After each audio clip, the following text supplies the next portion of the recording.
Ba 'to? Ayun na nga. Naku po. Eto na. Eto na ako. At tayo naman ang wala ngayon. Ito. Magandang araw sa inyo lahat. At of course, eto. Ano siya, psychological evaluation for BP Sara, no? Mukhang nababaliw na nga si BP Sara. May pumunta ng Baklaran.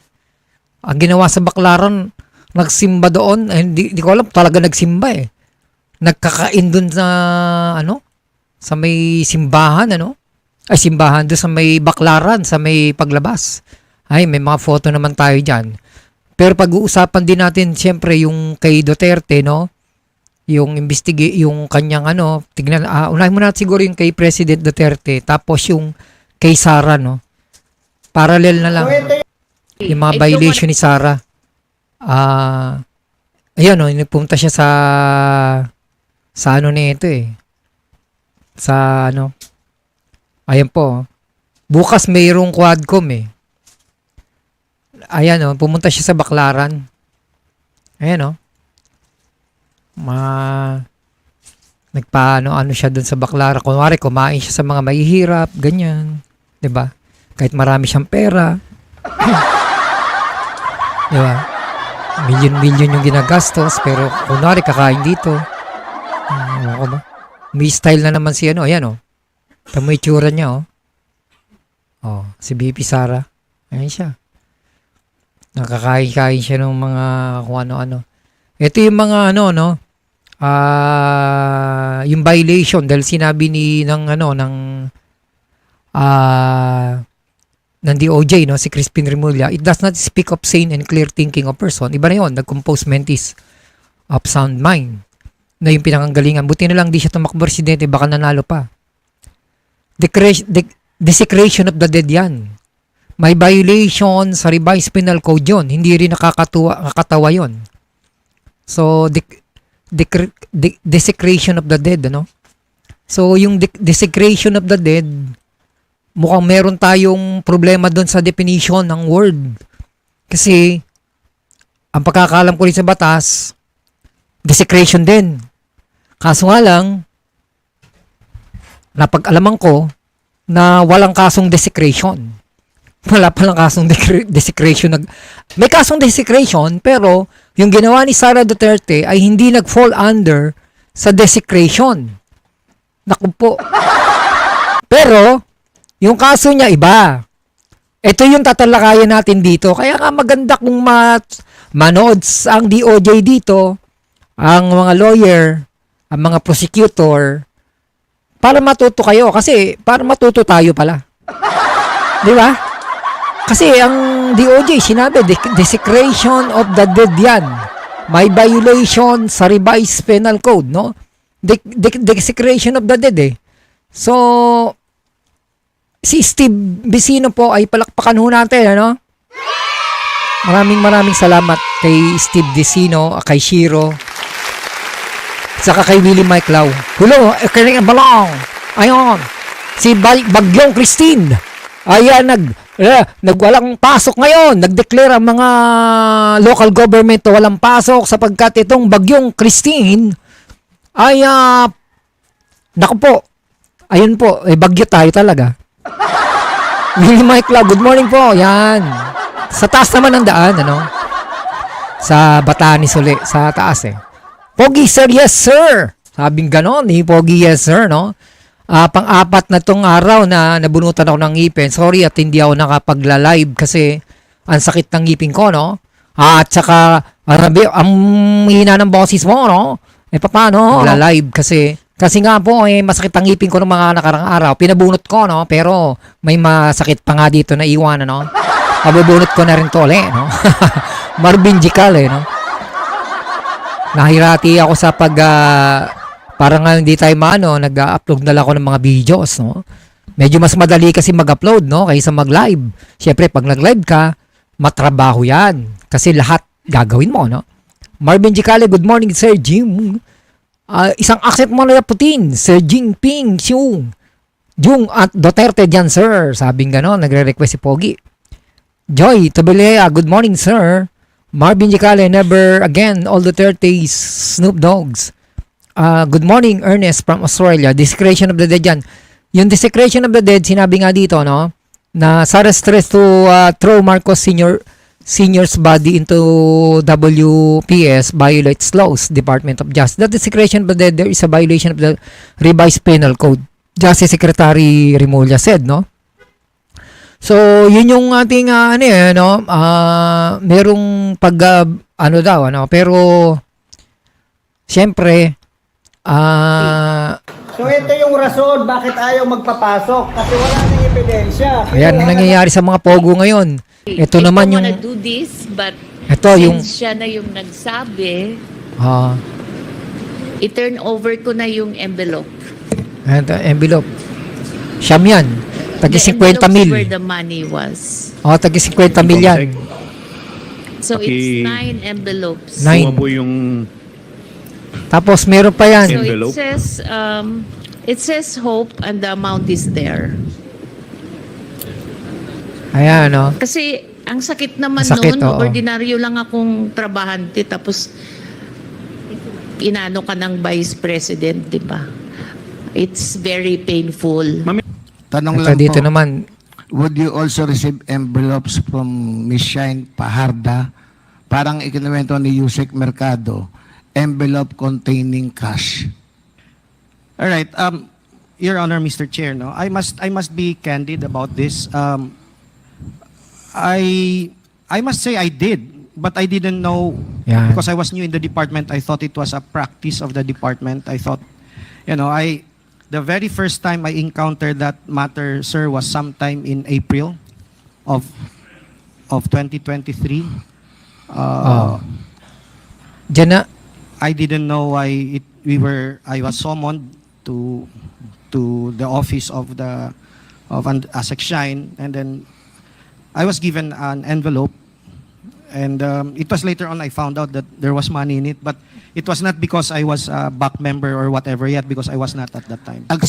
Magkano po pala yung laman? Ayan. May pera talaga, no, na dito parang naglaslas dito si Diyan na yung parang naglaslas na siya diyan ng braso. Naglaslas na ng braso parang naglaslas siya ng braso diyan. Kasi na timing nga naman bakit niya pinaano yung tattoo niya at this point of time, 'di ba? Marami naman pagkakataon bakit ngayon pa, 'di ba? Magpe-press conference ka, nagpapaano ka ng tattoo. So mukhang may psychological problem si BP, no. Parang meron siyang ewan ko, may mental health problem, no?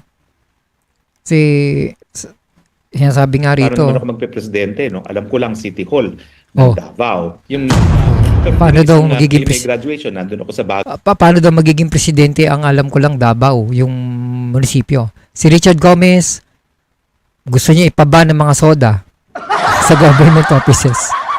Nga pala, no? Pag-usapan natin si Goma, nung araw, merong si Goma na pabalita si Richard, no? About dito kay Sharon Cuneta. Hindi, balita lang naman to. Di umano. Hindi naman to, wala pang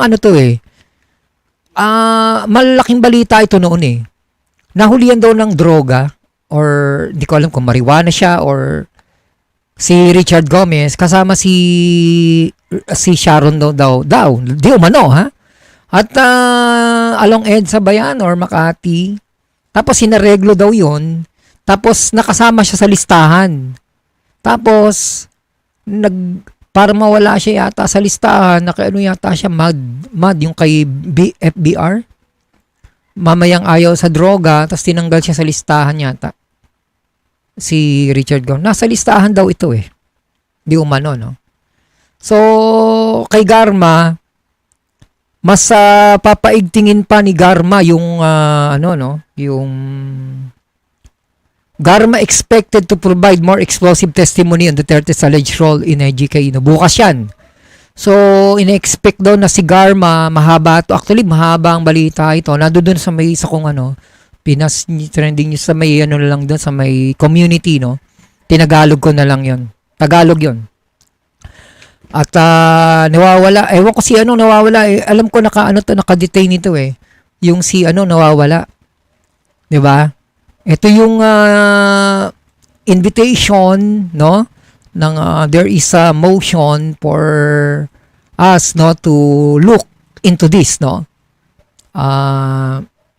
James Sito, nako, ay yung taga California, dito pala.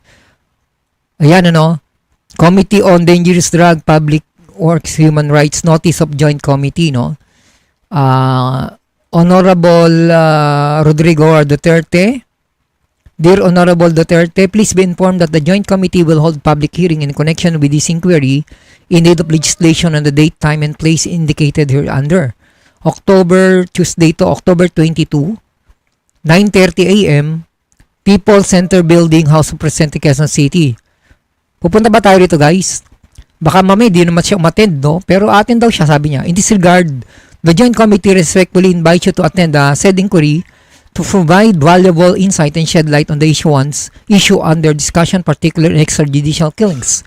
Attached herewith is the agenda of the said meeting. Please confirm your attendance to facilitate arrangement for your participation. If you plan to make presentations, submit documents, or having an opening statement, please submit the same to the committee secretariat for its preparations. We look forward to your valuable contribution to this legislative inquiry. Very truly yours, no?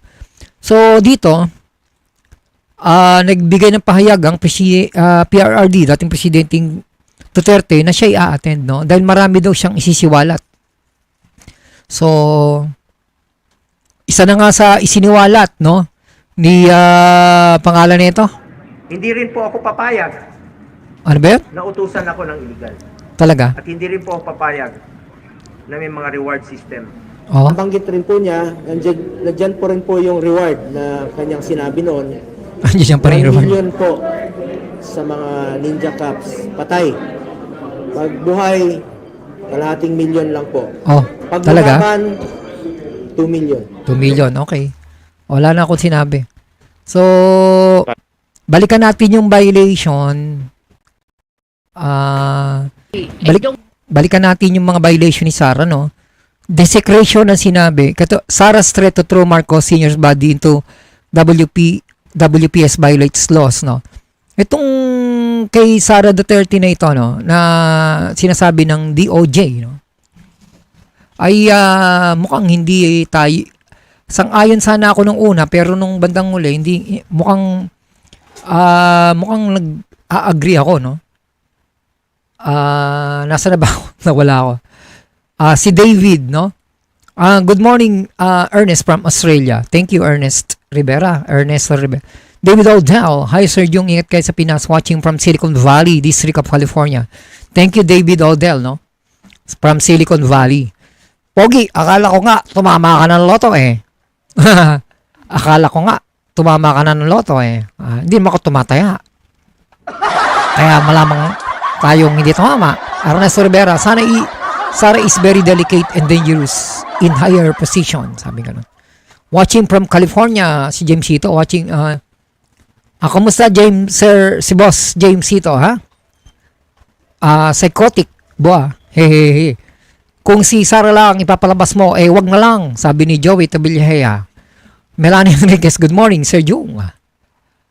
Sana ma-impeach na si Sara kasi grabe na ang kabaliwan niya na ginagawa, sabi ni Edna Consingskas. Ryan Tabillahea, ano ba reliyon yan? Kasi nagkakatolikohan doon sa may baklaran, nagsimba, nagsimbak, pero kumain siya sa labas. Ryan Tabillahea, good morning, listening with my poging husband, Joey, while baking, ba? Sosyal. Si poging Tabillahea, ito yung nag-birthday nung nakaraan, di ba, si Ryan? Si Joey Tabillahea, regular namin yan.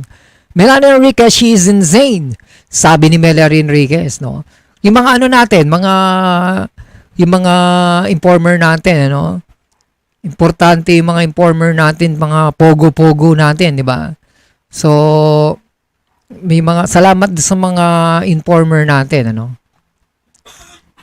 Good morning, Idol, watching from Bicol with my wife, na?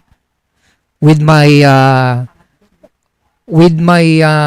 ano ba yung kabit sa may, ano? Ano yan? Hindi, sa Japanese yung kanta. Aijin. Buti hindi Aijin, ano? Good morning, Idol. Watching from Bicol with my Aijin. Buti hindi Aijin yan, ha? Renato Banyaga, ha?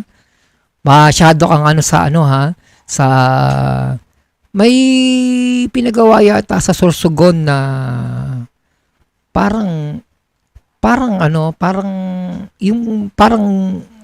Astrodome. Hindi, parang yung sa Rome, yung parang dome, yung parang Araneta Coliseum ba yon? Parang may pinagawa dyan, sa Bicol, Sir, nagtataka ko bakit malakas sa loob magsalita ng pamilya Duterte na nagbabanta. Di kaya suulan lang Comelec pat nasa likod ng ang China. Posible yan. Pero may violation talaga si Sara, pero hindi siya desecration. Felixberto Billo, sana pusit has just turned to Sara. Buang, Silicon Valley Marcos Senior Pan. Lucy Valencia, good morning Sir Ju, nakakatakot na si Sara. Dapat may impeach na yan. Shoutout from Bahrain. Chessmaster, 3 reliyon ni Sara kay Kibuloy, Catholic at Inc. Ganun ba? 3 pala ang kanyang religion. Lucy Valencia, bukas na Sir Jung, amukad ko 23, no? 22, no? So, sa 23, Senate hearing. Diba? May Senate hearing tayo ng 23, attend. Sino may attend ng Senate hearing? Parang, sino ba yung inimbita sa Senate? PRRD rin yata, no? Senate hearing. Hindi, si Kibuloy, 23 naman si Kibuloy. Bukas, PRRD. Ewan ko lang umating dyan. Tapos, susunod na araw, Kibuloy. So, magkasunod yan, ha? Yan ang abangan natin ngayon. Kung aatin talaga. Mahusay magkunwari, beware, no? So, sabi raw dito ng sabi ng DOJ, basahin ko lang saglit. Sabi rito ng DOJ, Vice President threat to exhume and dump the late former President Senior remains in the West Philippine Sea constitute a violation of the country's law according to Justice Remulla, no? Desecration of the dead. There's a violation of that revised penal code. Sabing ganon, defamation to blacken the memory of ones who is dead is criminalized under Article 353 of the RPC. Remulla criticized Duterte for making such statements, saying this not reflect a sane and clear-thinking person. The Justice Secretary also mentioned Duterte's comment of imagining beheading President Marcos. No? Bawal din yun. Remulla expressed relief to Duterte that grave threat yun eh. Kasi puputulan ng ulo. I said it was good that he's not vie for the presidency. No? Yan So, medyo mahaba eh. May mga drug me to hell pa siya. So, mahaba yung ulat dito. Paiiksa ko na lang. Para hindi na kayo masyadong English kasi. Baka ayaw ng ibang English. Tapos marami pa siya sinabi na tineret niya, no? Sabi niya, one of these days, I'll go there, take your father's body and throw it to the West Philippine Sea. So, mga threat yan eh. So, yan, no? Mahaba pala na ito. Ayan na lang. Yan lang muna. Tapos, punta tayo ng ayan. Parang kung may style siya, ginagaya niya yung tatay niya, no? Parang bobola siya, no? Yaman-yaman yan, kakain ka ng ganyan. Katarantaduhan yan. Di ba? Ang yaman-yaman yan, iyak, gumaganon pa yan, di ba? So, this is the time we have this kind of BP na history of Philippine politics. PBBM should be extra careful because she is dangerous. What's the opinion of Attorney Bueno? This is impeachable offense. Yes. Impeachable yan Desecration ba din sinabi niya, no? Desecration ba din sinabi ni Attorney Bueno? Kasi puro desecration sila Ano ba sinabi ni Attorney Bueno? Hindi ko na masyadong naanin kay Attorney. Lagi nanonood dito yan Binanggit ba niya yung desecration ni Attorney Bueno? Mabait ito Attorney Bueno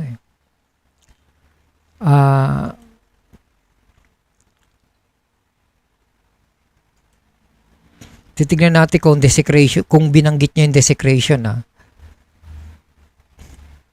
Diaz, buenos tardes. Sa press conference ni Vice President Sara Duterte nung nakaraang Biyernes na kung saan nabanggit niya na ipahuhukay niya ang mga labi ni dating Pangulo na si Ferdinand Edrelin Marcos doon sa libingan ng mga bayani at ito'y kanyang itatapon doon sa West Philippine Sea.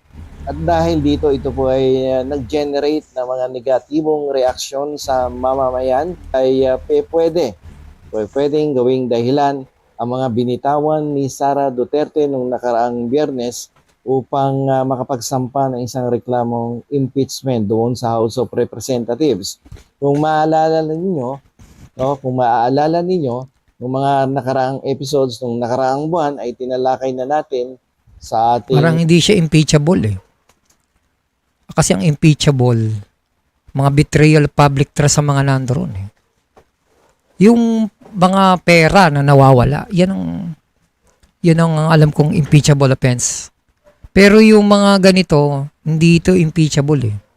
Ewan kung paano naging impeachable. Mga articles sa mga dahilan kung ikaw ay magrereklamo ng impeachment diyan sa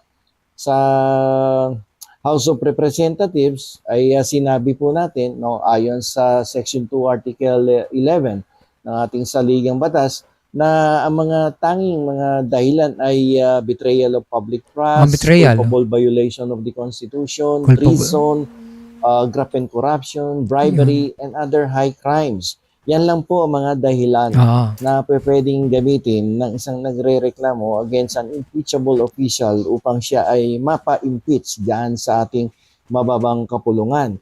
Pero dito nga sa katanungan ng isang estudyante, ang sinasabi niya yung mga binitawang salita ni Sara Duterte ay pwedeng gamitin dahilan upang ma-impeach siya diyan sa mababang kapulungan. At ang aking kasagutan ay pwedeng gawin yan na dahilan. At yan po ay pumapasok sa ilalim ng betrayal of public trust. Betrayal. Bukod dyan, pwede din gamitin yan na dahilan. At yan ay pumapasok naman sa sedition.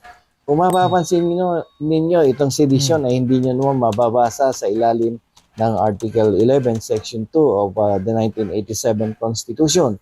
Sapagkat yan pong sedition na sa ground for impeachment ay nagtatago doon sa likuran ng other high crimes. Sapagkat ang sedition po ay considered as a high crime sa ilalim ng ating batas. So, nakatago siya, At yung di mga binitawang salita ni Sara Duterte na iahagis na sa West Philippine Sea ang mga abo ng dating Pangulo ay maituturing naman na pagguho ng tiwala ng taong bayan sa kasalukuyang Vice Presidente sapagkat ito ay nagpo-promote ng negatibong emosyon, galit, hindi maayos na sitwasyon ng ating po ay seryosong usapin, sensitibong. Ayan. Seryoso, no? Pero ito ay hindi siya desecration, hindi siya pumasok sa desecration, eh.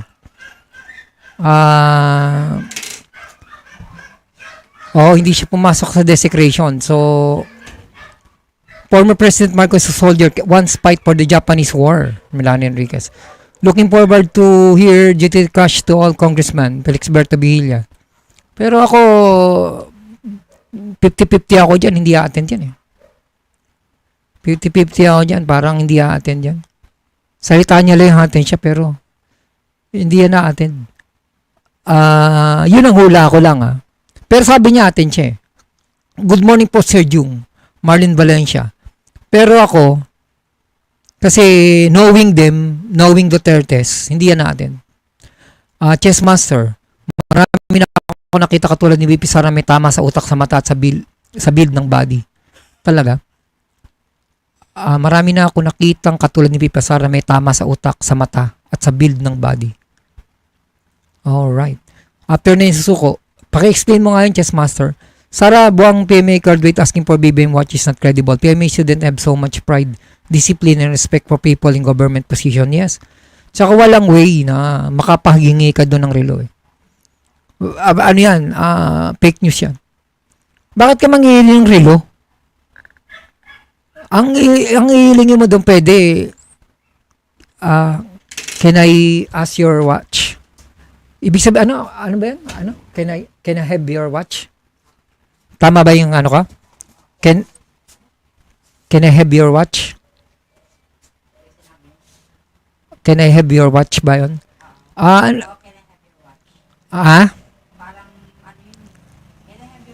Can I have your watch? Yung watch, iba yun eh. Can I have your clock? Wristwatch. Iba yung wristwatch eh. Can I have your watch? Ibig sabihin nun, pwede mo ba kaming, yung nanay tatay mo, titignan ka. Di ba, wag namatay sila, can I have your watch? Dahil presidente siya, ninong, or ano, siya yung ama ng bansa, can I have your watch? Sabihin, can I have your wristwatch? Iba yun eh. Can I have your watch? Can I have your watch? Ibig sabihin, can I have your back? Ibig sabihin, humihingi siya ng support bilang presidente dahil siya yung Chief of the Armed Forces of the Philippines. Doesn't mean literally. Ginawa namang literal, no, ng mga hindi mo watch. Iba yung watch sa wristwatch. Para parehas kasing watch eh. Pero pagka kasi presidente ka, hindi ka doon nanghihingi ng relo. Walang pambili ng relo. Hindi mo kailangan ng relo. Can I have your watch? Ibig sabihin, can I have your back? Ibig sabihin nun, pwede mo ba kaming support, no? Can I have your back when I am Can I have your back when I'm sacrificing sacrificing my life as a soldier? Yun ang ibig niyang sabihin niyo. Natural niyo kasi ang Chief of all the Armed Forces of the Philippines, the President. Kaya natural yun eh. Hindi siya literal na wristwatch. Can I have your watch? Na-interpret lang din siguro ng mga talagang ganun eh. Iba kasi yung wristwatch sa can I have your watch. Iba yun eh. Kaiba yun. So, kasama mo si Cremulya, wag puro drawing. Dati kang aso ni Duterte. Sige, patunayan mo na sa taong bayan. Ka ngayon, naglalingkod. Hadi tumatanong ng loob sa mga Duterte. Renato, Abraham. Ako, Marlene Valencia, style niya bulok. Hindi naman mabebenta yan sa taong bayan. Sabi ni Marlene. Pwede siya umalis bilang BP pag nalaman na may tama siya sa utak. Ganun ba? Good morning, Adol. May tililing na kasi Sara, inggit sa inggit kay PBN, gusto niyang ilihis yung mga pinupukol sa kanya about confidential inviting. Kailangan kasi patayin yung issue eh. Yung kay Goo, di ba, pinapatay nila? Inangat nila dun sa may big boss na mga pogo, big boss na mga big boss. Sabi ng aming mga hindi naman daw eh. Manager lang daw yun. Hindi naman daw big boss ng mga big boss yun. Nagbebenta lang daw ng Chinese yun sa Pogo. Yun daw may hawak sa Pasay eh. At saka yun din ang big boss doon sa may Binyan, yung ni-raid. Yung pinapakita kong ni-raid na pinagbabaklas na. Attorney Ben is once stop of Malacanang during time of Aquino. Ganun ba? May saltik siguro yan si BP Sara. Kung attend man siya, baka isa o dalawang beses lang. After nun, hindi yan na-attend. Marlene Valencia. Ako hindi yan na-attend eh. Hindi yan na-attend. Sabi niya, masama pakiramdam niya or may kailangan niya. Paasa lang yan, syempre. Nako, hindi na-attend yan. Yung anak nga eh. Sira ulo, hindi ba? Biglang, di ba? Nagano lang, pinatitigil nga yung quadcom eh. Tigil nyo na yan. Sir Jung, bakit may plaster Sara? Parang naglasdas ang dating sa akin. Can I have your time? Yan, sabihin. Ben Reclamador. Can I have your back? Sabihin nun. Hello pa, always watching. Risa Price. Istorya lang ni Sara yun. Walang nangyaring paghingi ng relo. Kay Sean. Ernesto Rivera. Good morning po, Sir Jung, watching from Saka hindi mo na ang presidente, hindi mo naman malalapitan yun eh. Kaya kalokohan nyo. Good morning, Idol. Raymond de Villanueva. Possibly the PMA graduate say, I like your watch. Which a worry of appreciating beautiful things. This doesn't mean asking the president for it. I like your watch. I like your watch. Oo, pwede rin. Dapat lang maintain para sagutin ang mga allegation. Huwag lang magmura sa Quadcom, sabi ni Montefalco. Yes, can I have your watch? Watch means a guidance, support, and president sa kadete. May sinabi ba dyan? Narinig ba dyan? Hindi, katabi lang nila. Hindi, may wording. May may audio? Wala naman audio eh. Pag may audio na. May audio. Tingnan mo dito. Pakinggan mo na lang kung merong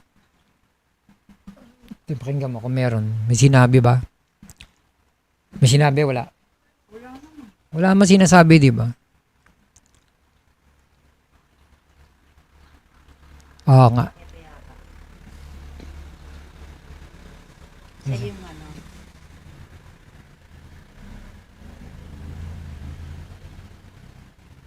Sinabi ba? siya yun.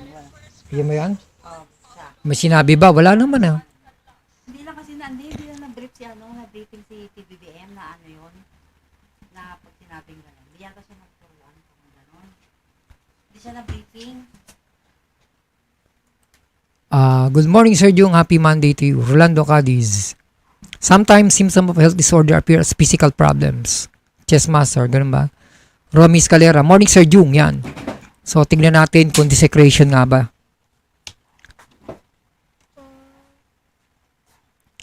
Desecration of the disease. Ayan. Kailangan kasi ma-define natin muna ang desecration. Desecration of the disease is a term used to describe the intentional mistreatment or abuse of a dead body. This include various acts such as mutilation, altering or disfiguring the body, theft, taking personal belongings or valuable from the deceased, or their burial site, vandalism, damaging or destroying graves or memorials, improper handling, treating the body with disrespect or neglect. These acts are often considered disrespectful and can be illegal in many jurisdictions. So, yung desecration, ito lang yung desecration. So, hindi siya nag-fall under ng desecration. Kagaya na sinasabi ng DOJ, no? So, di ko alam kung paano dinefine ng DOJ ang desecration dito. Pero may definition tayo ng desecration. So, hindi siya desecration eh. Wala mang ginawang mutilation dyan or theft or vandalism, improper handling. Pero anong ginawa? The specific charges might vary depending on the jurisdiction and the severity of the threat, but it could potentially include harassment, threat, disturbing remains of the deceased person can be considered harassment. Diba? Intimidation. The threat could be seen as an attempt to intimidate or coerce someone. Disturbing the peace. Such a threat can cause emotional distress and disrupt the peace and order of the society. So ito yung mga violation. Harassment, intimidation, disturbing the peace. Ito yung mga specifics na fall under doon sa ginawa ni Sara Duterte. Diba? So, no. That would not be considered desecration. Desecration typically involves physical acts. Physical acts. Kailangan may physical acts. Alright? Of disrespect towards a deceased person or their remains. Bout-mouthing. Yung, syempre, bad mouth. Yung sabihin niya na bad breath. Someone even after they have passed away is more accurately described as slander or defamation. These terms refer to making false or harmful statement about a person that damages their reputation. While it can be hurtful and inappropriate, it doesn't indirectly involve the physical mistreatment of the deceased. So, wala siyang physical mistreatment na ginawa. So, slander, defamation, mga ganon, sa yung sinabi natin, hindi siya magpa-fall under ng desecration. Kasi kailangan mo ng physical acts. Kailangan talagang merong paghuhukay na ginawa para mag-fall under siya ng desecration. So, kung nagpa-fall under lang siya sa harassment, intimidation, disturbing the peace. Kaya, hindi ko alam kung paano dinefine ito ng DOJ, no? Paano yung paano naging desecration? Sa definition natin, walang walang mutilation, theft, vandalism, saka improper handling eh. So, hindi siya nag-fall under sa amin ng desecration. So, ayaw ko. Paano? So, yun ang puro threat lang to eh. Puro verbal abuse. So, hindi pa siya fall under ng desecration kasi desecration talagang act or omission. Act ay, may act talaga siya. May physical attributes. So, yun yung pagkakaiba. Alright, naintindihan ba natin? So, Digong, dadalo nga ba sa Quadcom? Tingin ko hindi. Pero sinabi niya, dadalo siya kasi marami daw siyang isisiwalat. Pero knowing them, psychologically, bilang profiler ako, naintindihan ko kung paano ng mga ganitong klaseng tao, ay hindi po yun natin. Di ba? Kaya hindi atin bukas yan. Pero, maaaring mali ako, no? Maaaring mali ako, pero hindi pa ako nagkakamali. Never pa ako nagkamali kay Alice Go. Hindi rin tayo nagkamali, di ba? Yung hindi naman kakandidato, hindi magpa-file, tama naman tayo. Hindi atin si Harry Roque, tama tayo. Hindi pa tayo nagkakamali rito. Pero ang hula ko, hindi atin. Pero ang sabi ni Digong, atin siya. Huwag mo na umasa na dadala si Digong sa Quadcom dahil kita natin gaano siya kasinungaling. Sinungaling eh. You have read something on disrespect on the dead which could be verbal. Being a public figure, Sara Buang should be a model of good public discourse. Betrayal of public trust. No? Parang magpo-fall under kasi siya sa madali siyang lusutan kasi. Magpo-fall under lang siya sa mga libel or sasabihin, marami nga dyan, nagbumura pa eh. Yung iba pa nga dyan, nag-course pa eh, no? Kaya hindi siya magpo-fall under ng pero yung mga sobre, mga confidential fund, betrayal public trust yun. Graft and corruption na yun. Yun ang talagang high crime. Pero ito, pwede niya sabihin na wala parang, kasi may nagtanong lang na parang in heat of the moment lang, mainit ang ulo ko na ganito na Kaya nasabi ko lang yun. Doesn't mean gano'n. Lulusutan niya lang yun eh. So, hindi pwede maging impeachable offense kasi verbal. Pero kasi yung pagnanakaw ng pera, there is an act or omission. There is a physical attributes. There is an act. Isabing ginawa mo eh. Hindi ka naman may impeach dahil sa sinabi mo. May impeach ka dahil may ginawa ka. Di ba? Nagigets niyo ba ibig sabihin? Hindi siya pwede ma-impeach dahil nagsalita siya ng hindi maganda. Di ba? Pwede niyang ikatuwiran na medyo na medyo groggy pa kasi ako noon. That time, pagod na pagod ako or sinisipon ako, may sipon nga ako, sinisipon ako noon that time eh. Uminom akong gamot, nahilo ko, parang wala ko sarili ko noon that time kasi may sipon nga ako. Aircon, malakas yung aircon. So, yung attributes ko, hindi talaga Pero yung omission, yung acts, dinivert mo yung pan, tapos ginamit mo yung mga sundalo, ginamit mo yung certification ng sundalo para ma-justified mo yung pagnanakaw sa pera, double barrel yon. Kasi Pwede kang kasuhan din ng AFP. Bakit ginamit mo?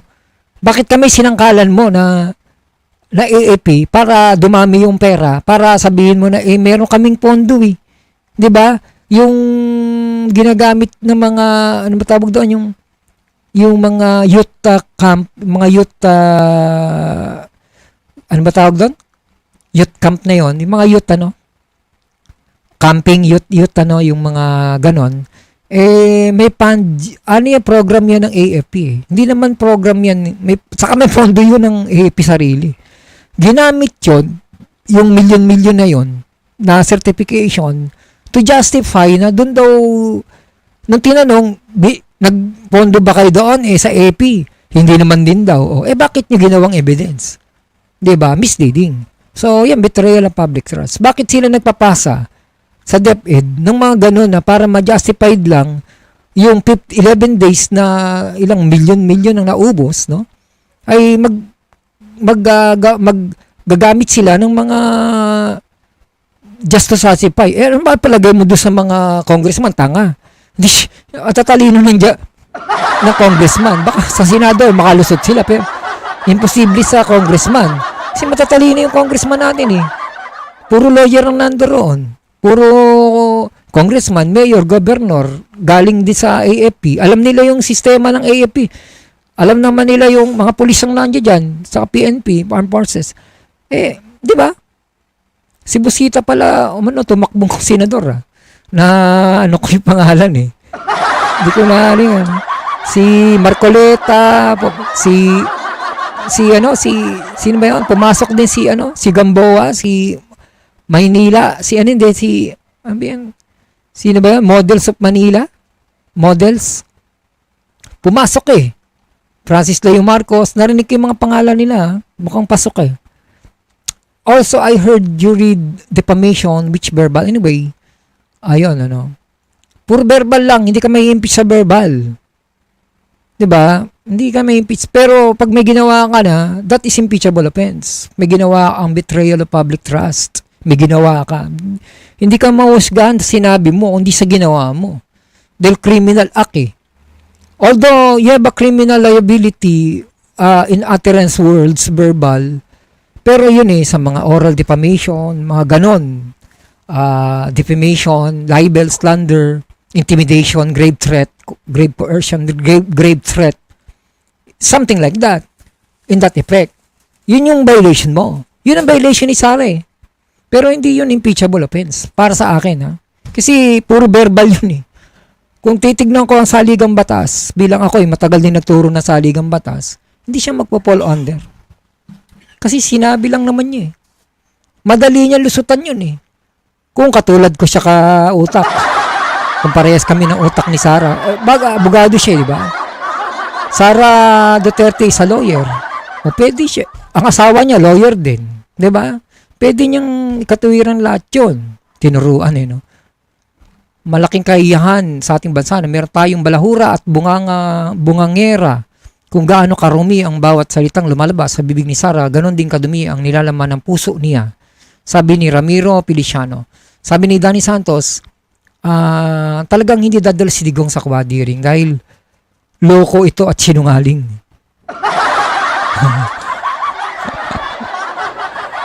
Looking forward to opening your blog on Tuesday for Digong show his skill in debunking allegation against him on Tuesday. It will be right time here in California, but I will be watching. Okay. But don't expect too much from Duterte's. Their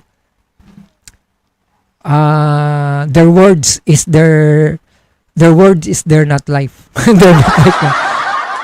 Kasi sabi ni Francis, ang aking mga salita ay ang aking buhay. Pag sinabi ko. Ang aking mga salita ay kakambal ng aking buhay. Yun yung sinabi ni Francis Leo Marcos dati. Ito, sabi, marami siyang sablay, Maria Pepalisok, parang hindi niya tinutupad yung mga, ewan ko, tignan natin, baka matindaman din. Pero ang talaga ako dyan, 50-50. Pero mas more lenient ako na hindi yan na-attend. Ang chances lang yan para ma-attend, nasa 5% lang. 95% hindi attend yan. Chris Chris, tama, sa Senado, mga boykain lang. Boykain talaga. Kung atin si Digong, mas maraming pangkasil yung gagawin niya sa Quadcom. Hindi ka naman magagaling ang Quadcom eh. Magsinungaling ka dyan eh. Actually, they are para sa judge lahat yun eh. Magsinungaling ka doon, mas pangit pa nga magsinungaling doon eh. Under oath ka eh. Pagka ganun, sabihin mo na lang, di mo alam eh. Pero kung magtatahi ka pa ng istorya, and at the end of the day, in the near future, masabi na sisinungaling ka, mas nakakahiya ka pa eh. Diba? Tsaka under oath ka doon. Annalyn Palisok. Hello, Maricar Becker. Maricar Becker, thank you for coming to town. Parang di naman lawyer si Sarah. Sabi niya. Kaklase niya eh. Kaibigan at kaklasmate siya ni sino ba yung bading na yun? Sino ba yung bading namatay na yun? Sino ba yun? Sino ba yung bading na yun? Si Bruce, Attorney Bruce Rivera. Kaibigan yan.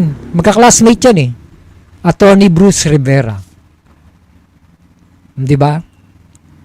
Nonsense sa mga sinasabi ni Sara Duterte, parang di abogado. Sabi ni Becker. Pag tinukoy niya si Marcos, illegal quarrying yan.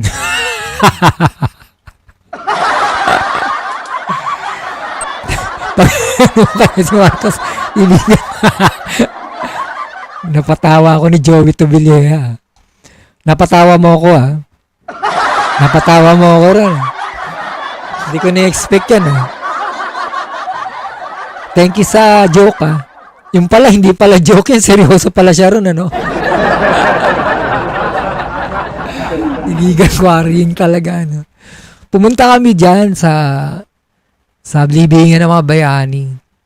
Masok kami, tapos binati ko yung mga sundalo ron. Actually, bawal nga pumasok yung mga sakyan dun. Pero nakapasok kami, tapos, haga sir, tinginan yung mga sundalo ron. Tapos yan, may nagbabantay dun, dalawa. Ilan bang sundalo nandun ron? Dalawa, tatlo? Hindi, yung dun sa may mismong, dalawa, no? May dalawang sundalo ron, may mga photo kami dun sa libingan ng mga bayani. Tapos, meron siyang kaharap dun, parang presidente rin yata yun. Ang haba, sa harapan nung puntod na yun, may nakalibing doon na hindi ko alam kung ang taas ng flagpole ang laki. Sumaludong ako doon, tapos nag-ano ako ng prayers. Nag-ano kami ng prayers. Oo. Tapos nagpapoto sa mga sundalo ron. Dalawang sundalo na ron, malalaking tao rin, matatangkad din Sila yung nagbabantay ron. Pero hindi pa presidente nun si BBM nun. Hindi pa siya. Parang kakandidato pa lang siya nun. Kapanaunan yun nila. Ano bang mga yun?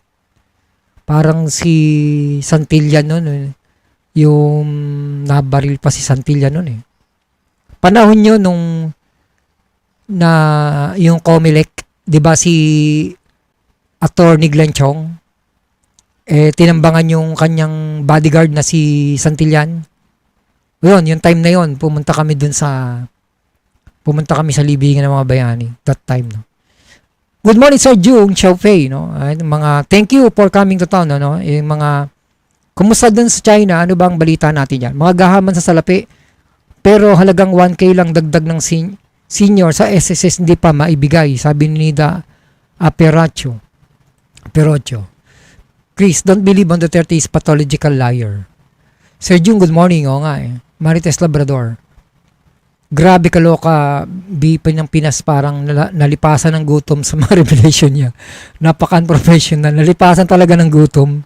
Kaya pala kumain sa baklaran Nasabi abogado pero di binigyan ng kaya ng bayan at sarili. Baka naman made in Davao, rekto lang pagiging abogado niya. Ang bastos walang modo. Tao at di magandang halimbawa sa pagiging pangalawang lauser ng bansang Pilipinas. Sabi niya gano'n. Perante, Willa. Pasok po lahat yun kay Sara to be impeached. Graft and corruption, betray public trust at bribery. Di po ba? Oo nga Ano po ba ang katibayan kailangan niya sa dami ng mga evidences na malabas? Yun nga. Yun nga yung problema ron. It's not about it's about, ang impeachment is about numbers. That is impeachment. It's about numbers.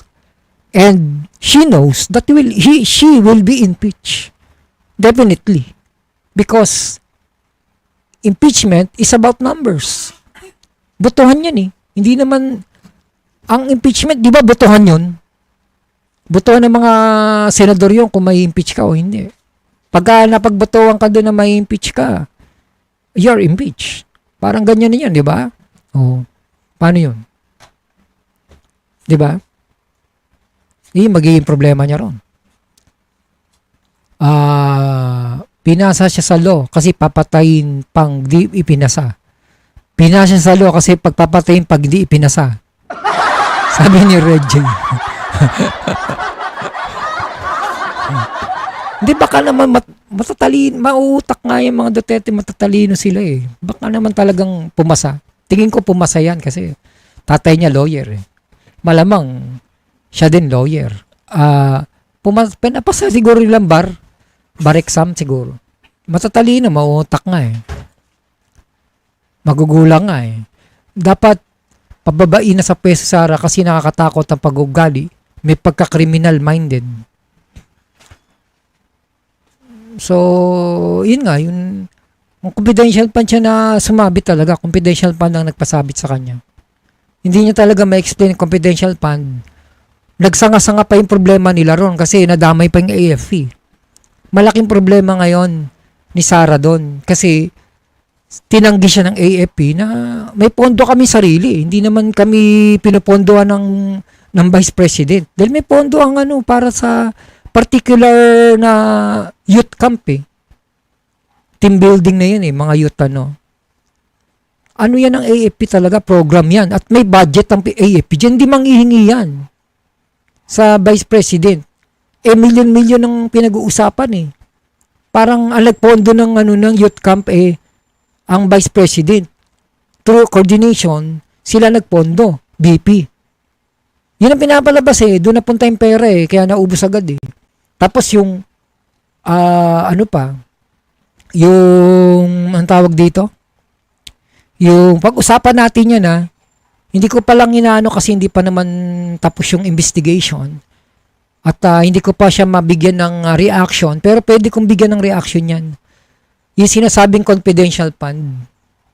Kung yung confidential fund ba ano ba siya yung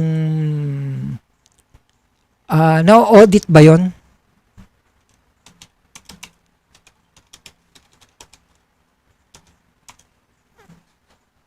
Na-audit ba yun?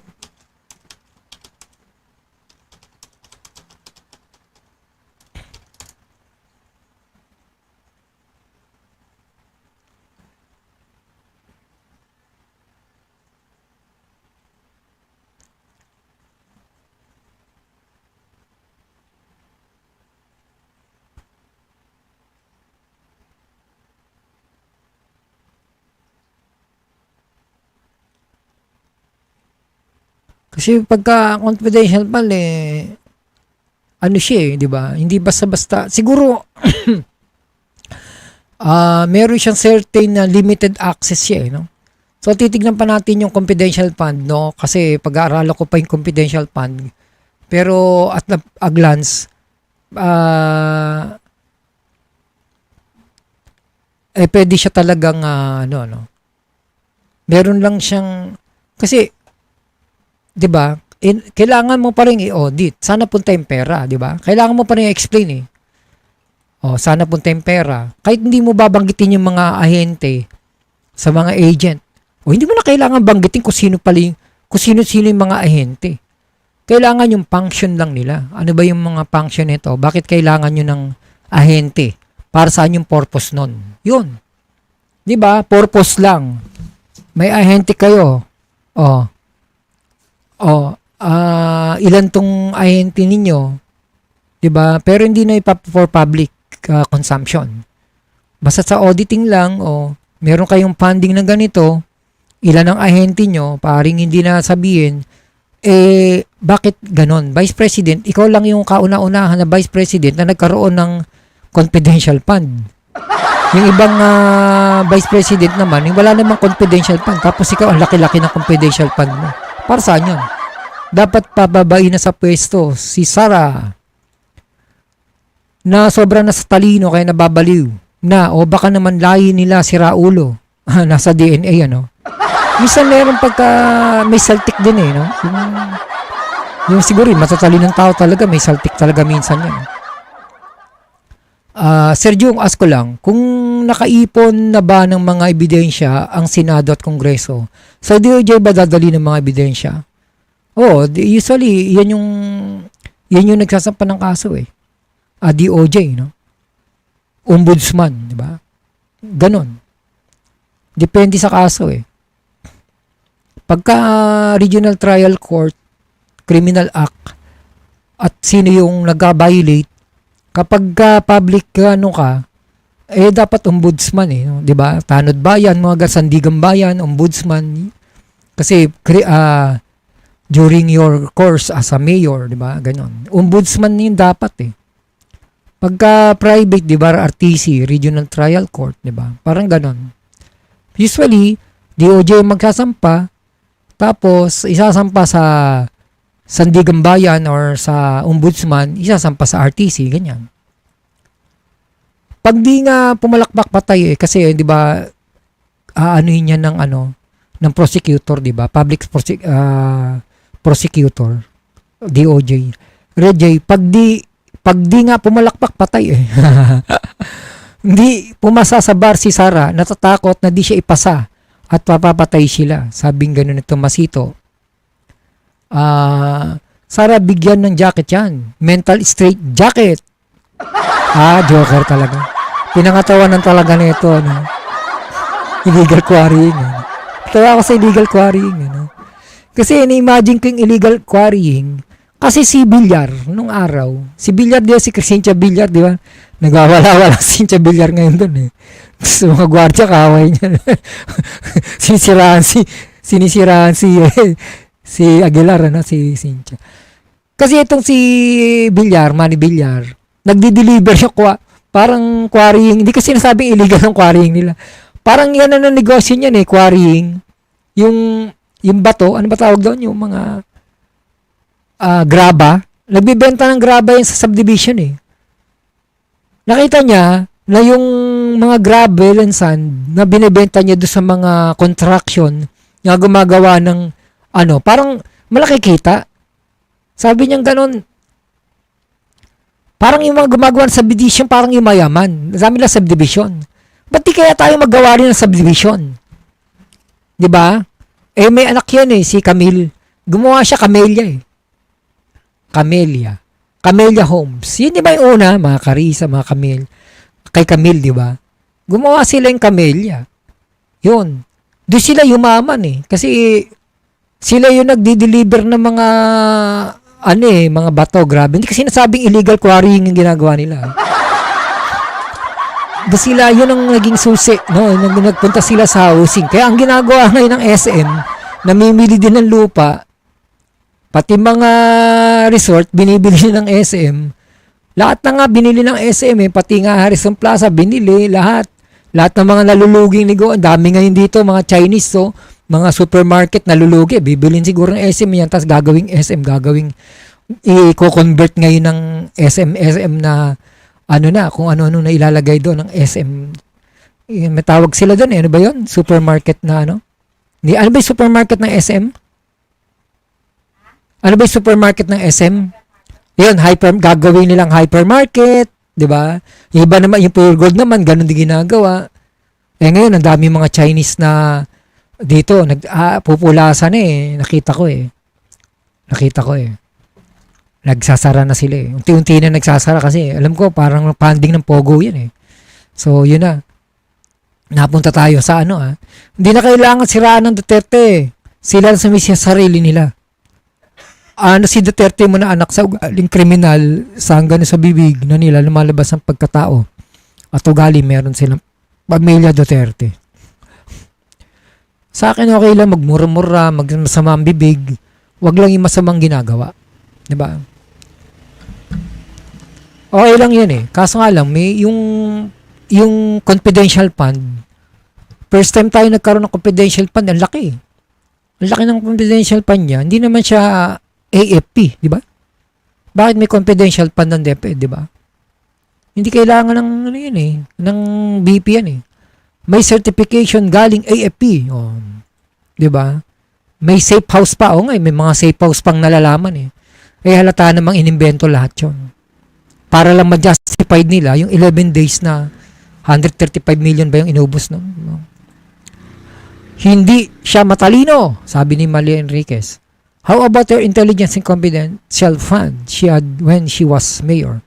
Will they investigate to 400 billion? Billion ang inabot yata ng 400 million. O billion. Meron ako nung ano nun eh. Record nun eh.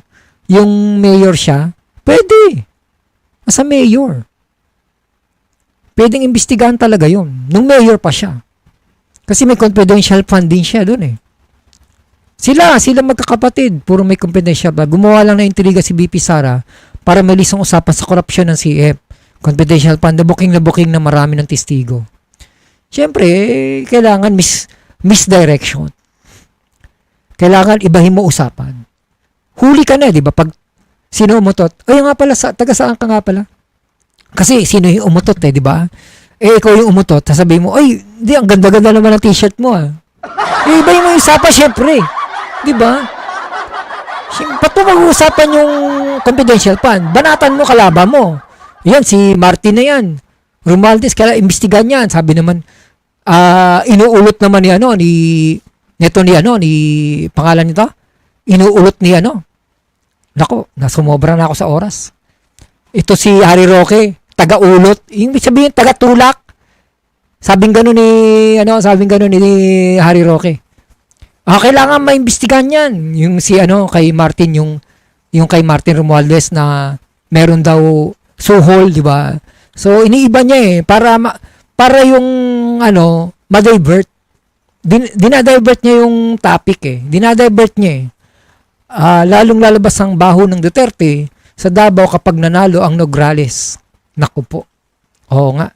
Sinisafe house si Amores. Ganun ba? Dale Imperial, Kuwait. Shoutout sa Baarde. Sabi ni Dale Imperial, kasamahan ko to sa FLM family, no? FFCI Kuwait. FFCI eh. Si Dale Imperial, no? Kumusta kayo, mga FLM family, no? Inaakala ni Sara makakulong yung press con niya. Makatulong yung press con niya. Lalo lang siyang nalantad sa public. Pag-uugali nga, diversionary niya yan. Sagutin niya ang anomalya niya sa DepEd at ABP sa confidential. Iwas pusoy siya eh.